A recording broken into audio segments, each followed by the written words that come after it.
चूड़ा खई है जतरा बनई है, दही चूड़ा खई है जतरा बनई है, दही चूड़ा खई है जतरा बनई है।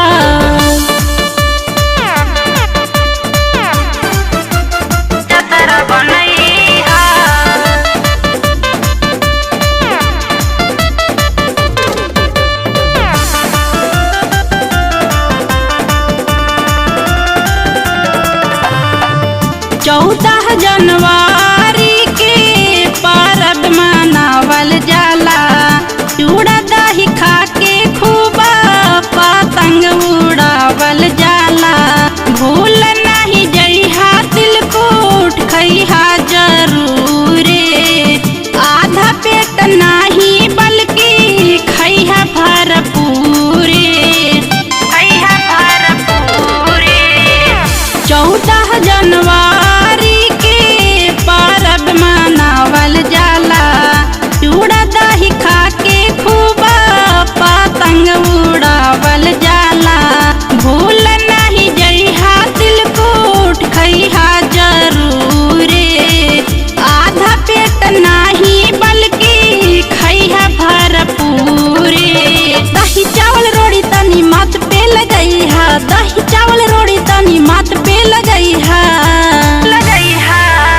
दही चूड़ा खई है जतरा बनई है, दही चूड़ा खई है जतरा बनई है।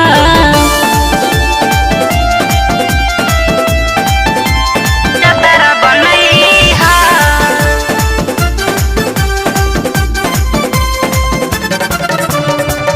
हर साल हो खिलाई बड़ा ठाट बाट से, दिल के सुकून मिले ऐसन पूजा पाठ से।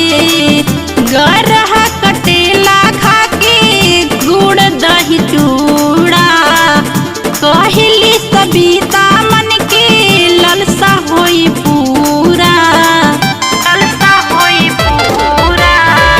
हर साल हो खिलाई बड़ा ठाट बाट से, दिल के सुकून मिले ऐसन पूजा पाठ से।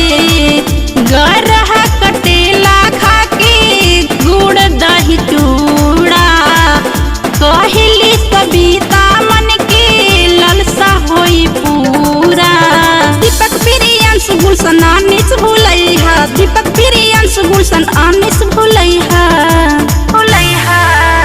दही चूड़ा खई है जतरा बनई है, दही चूड़ा खई है